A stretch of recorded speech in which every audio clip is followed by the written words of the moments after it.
Sir ये Ben circuit और Anbu bag ये दोनों अलग अलग चीजें की होती हैं और इसमें क्या डिफरेंस है? प्रश्न बहुत अच्छा है। टीम ए के पास एक डिवाइस है जिसको बेन सर्किट कहते हैं, BAINS, बेन सर्किट। और टीम बी के पास एक डिवाइस है जिसको एम्बू बैग कहते हैं। प्रश्न है कि दोनों चीजों में फर्क क्या क्या है। अब अगर हम दोनों चीजों की संरचना देखें तो जो एम्बू बैग है हमारा, एम्बू बैग में तीन चीजें हैं। पहला बैग, बैग बैग जिसको दबाते हैं बैग। बीच में दूसरी चीज है, इसका है यूनिडायरेक्शनल वॉल्व। यूनिडायरेक्शनल वॉल्व का मतलब है कि एक तरफ सांस देता है, सांस वापस नहीं आती, वन डायरेक्शन में सांस देता है, यूनिडायरेक्शनल। तीसरी चीज मास्क है, मास्क, मास्क जो रोगी के मुंह और नाक के ऊपर लगा दिया जाता है जिससे कि मरीज को हवा हम दे सके। तो इस डिवाइस का क्या पर्पस है? इस डिवाइस का पर्पस यह है कि अगर आदमी स्वतः सांस ना ले पाए उस अवस्था में हम मरीज को इमरजेंसी में ऑक्सीजन, एयर एक टाइडल वॉल्यूम और प्रेशर के साथ डिलीवर कर सके। तो ये बात हमारी एम्बू बैग हो गई। दूसरी टीम के पास अगर हम जाते हैं तो इसमें जो है एक कोएक्सियल कोरोगेटेड ट्यूब है, कोएक्सियल कोरोगेटेड ट्यूब है। एक वॉल्व इसमें भी है और एक बैग इसमें भी है। जैसे ये बैग दबाती है, मरीज का फेफड़ा है, दबाइए, उसको सांस मिलती है, उसको सांस मिलती है, मरीज के फेफड़े को सांस मिलती है, मरीज के फेफड़े को सांस मिलती है। तो अब दोनों चीजों में फर्क है। अब एम्बू की अगर हम बात करते हैं तो एम्बू को कहा जाता है bag valve mask system, BVM, bag valve mask system, BVM कहा जाता है। ये सिंपल डिवाइस है, हैंड ऑपरेटेड डिवाइस है, इमरजेंसी में काम आती है, डिलीवर करती है कंट्रोल्ड ब्रेथ एंड ऑक्सीजन। किसको? उस मरीज को जिसको एकदम से रेस्पिरेटरी डिस्ट्रेस हुआ है, CPR की जरूरत पड़ी है, बेहोश हो गया है, अचेत हो गया है, सांस नहीं ले पा रहा, कार्डियक अरेस्ट जैसी सिचुएशन। कंट्रोल्ड वेंटिलेशन का मतलब अगर हमने 12 बार दबाया 15 बार 1 मिनट में, 1 2 3 4 5 6 जितनी हम सांसें देंगे कंट्रोल्ड वेंटिलेशन डिलीवर होगा। अब हम बेन सर्किट की अगर बात करते हैं तो ये semi open anaesthesia delivery system है। इससे हम बड़े बड़े ऑपरेशन भी करा सकते हैं।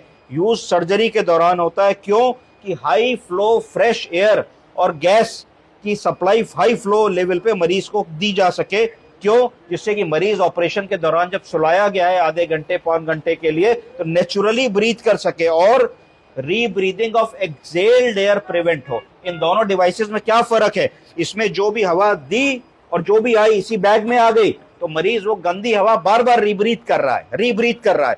पर यहां तुम्हारी जो प्रायोरिटी है वो है कि जान बचे। अगर थोड़ी देर के लिए मरीज थोड़ी ऑक्सीजन रिच कम दवा भी रीब्रीथ कर रहा है तो जान बच जाएगी।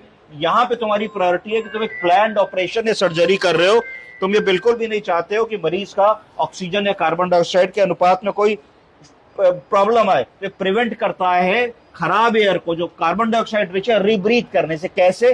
क्योंकि इसमें हाई फ्लो ऑफ गैस है, बहुत तेज फ्लो ऑफ गैस है। तो जैसे ही तुमने एक सांस दी तो सांस बाहर निकली, तेज ऑक्सीजन से इतनी लंबी पाइप से खराब गैस निकल गई है ना। तो this is how these two devices are different. अब एम्बू की अगर हम बात करते हैं तो इमीडिएट अर्जेंट वेंटिलेशन, लाइफ को बचाने के लिए लाइफ सपोर्ट सिस्टम पे काम आता है। बेन सर्किट की बात करते हैं तो कंट्रोल्ड एनेस्थीसिया और लॉन्ग टर्म रेस्पिरेशन में काम आता है। इससे तुम घंटों मरीज को सांस देके प्रॉपरली जीवित रख सकते हो। रात रात भर, एक एक दो दो रात, कई जगह जब वेंटिलेटर नहीं खाली होता है तो हम लोग बेन सर्किट के ऊपर मरीज को रख सकते हैं, शिफ्ट करा सकते हैं एक छोटे अस्पताल से बड़े अस्पताल में अगर हमारा मरीज बीमार है और हमारे पास वेंटिलेटर की सुविधा नहीं है। एम्बू बैग जो होता है ये क्या प्रोवाइड करता है? ये इमरजेंसी वेंटिलेशन प्रोवाइड करता है, ऑक्सीजन डिलीवरी प्रोवाइड करता है। ऐसा पेशेंट जिसको सडन रेस्पिरेटरी प्रॉब्लम आ गई हो और तुमको उसको जान बचानी हो तो उस समय बेन सर्किट काम नहीं करेगा, एम्बू बैग ही काम करेगा। मैंने बता दिया कि इसमें 3 कंपोनेंट्स होते हैं। User manually compresses the bag, bag को कंप्रेस करते हैं और एयर और ऑक्सीजन लंग में चली जाती है। ये CPR की situation, ARDS acute respiratory distress syndrome की सिचुएशन, कार्डियक अरेस्ट की सिचुएशन में काम आता है। ये प्रोवाइड करता है एक्टिव मैनुअल वेंटिलेशन। जबकि बेन सर्किट क्या है? ये प्रोवाइड करता है कंट्रोल्ड ब्रीदिंग एनवायरनमेंट। जैसा हमारे लंग्स सांस हमको देते हैं उस तरीके का एक कंट्रोल्ड ब्रीदिंग एनवायरनमेंट करता है, क्योंकि इसमें हाई फ्लो ऑफ गैस चलती है और जो खराब गैस निकल रही है वो खट से बाहर हो जाती है और रीब्रीथ नहीं होती है। जो हमारा मैनुअल भगवान ने जो लंग्स का सिस्टम बनाया लगभग उसको ये रेप्लिकेट करता है। इसके 3 हिस्से क्या है मैंने बता दिया। पेशेंट को ये इनहेल कराता है fresh gas from the outer reservoir. Outer reservoir का मतलब है कि जहां आपका ऑक्सीजन का सिलेंडर लगा है वहां से फ्रेश हाई फ्लो गैस आती है, वो मरीज के अंदर जाती है और एक्सेल होती है उसी सेम ट्यूब में, पर क्योंकि इसमें ऑक्सीजन का फ्लो बहुत तेज होता है तो स्वीप आउट हो जाती है, इसीलिए इसमें बड़ा सा ये पाइप दिया गया है। इसके अंदर दो पाइप है, एक छोटा पाइप एक अंदर का पाइप। तो अंदर के पाइप से जो खराब ऑक्सीजन होती है वो इनहेल हो जाए एक्सेल हो जाती है। ये एनेस्थीसिया में, आईसीयू में, इमरजेंसी में, पैसिव ब्रीदिंग में इस्तेमाल किया जाता है। तो ये दो डिवाइसेस हैं, कंफ्यूज नहीं होना चाहिए। इमरजेंसी वेंटिलेशन मतलब टीम बी एम्बू, और कंट्रोल्ड वेंटिलेशन सर्जरी के लिए शिफ्टिंग के लिए बेन सर्किट। समझ गए आप लोग? Very good.